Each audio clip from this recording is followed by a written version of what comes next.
સો જય Shri Krishna and happy Sunday. તો મારી સન્ડેની શરૂઆત આવી થઈ હતી કંઈક ઉકાળો બનાવીને શૈલેષ માટે. પછી મેં એક બાજુ મૂકી દીધા મગની દાળ બાફવા. મગની દાળને રોટલી બનાવવાનો વિચાર હતો એટલે મેં મૂકી દીધી મગની દાળ બાફવા. પણ એને કેવું બહુ બાફવાની નથી, અધકચરી સીટી મારવાની હતી થોડી. ત્યાં સુધી મેં લસણ ફોલી દીધું. હું એમાં થોડું લસણ અને થોડી ડુંગળી એવી રીતે હું નાખું છું.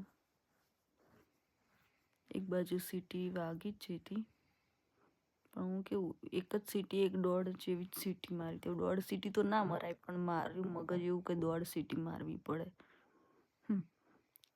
પછી ઝીણી ઝીણી ડુંગળી સમારી દીધી અને થોડું લસણ સમારી દીધું.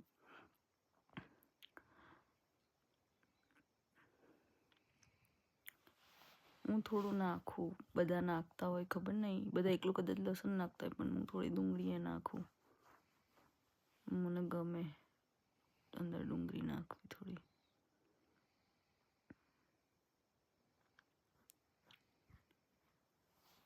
પછી એક બાજુ મેં ફટાફટ એનો વઘાર મૂકી દીધો અને પહેલાં થોડી હવા કાઢી નાખી. કેમ કે જો વધારે બફાઈ જશે ને તો મજા નહીં આવે. અધકચરી જુઓ આવી કંઈક દાણા દાણાવાળી. બહુ બફાઈ જાય ને પછી એનું નહીં મજા આવતી, ટેસ્ટ જ નહીં ભાવતું. હું શૈલેષને તો એવી કે આ હું બાફી દીધું, એમને તો ભાવ જ નહીં આપીએ. પછી મેં એનો વઘાર કરી દીધો. મેં ડુંગળી થોડી સાંતળી દીધી. પછી એમાં મસાલા કરી દીધા અને મરચું થોડું બળે નહીં ને એટલે મેં છે ને ફટાફટ થોડું પાણી એડ કરી દીધું. અને પછી તો દાળ તો આમે બાફેલી જ હતી એટલે કોઈ વાર લાગે એવી હતી નહીં. થોડી વાર રહેવા દેવાની હતી ગેસ ઉપર. પછી એક બાજુ મેં રોટલી બનાવી દીધી ફટાફટ. કાકીને ચા પીવા બેઠા હતા. એમને ચા પાણી ચાલતા હતા અને મારે બપોરનું જમવાનું ચાલતું હતું. કારણ કે આમે સન્ડે હોય ને એટલે બધાને લેટ જ હોય. પછી મેં બનાવી દીધી ફટાફટ રોટલી.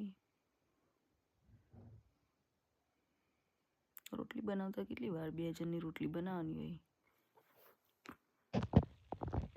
એટલે થઈ જાય. પછી થઈ ગયો ને પછી અમે હું શૈલેષ બેસી ગયા જમવા. હજી આનો બીજો ભાગ બાકી છે, હું બતાવું. બાય.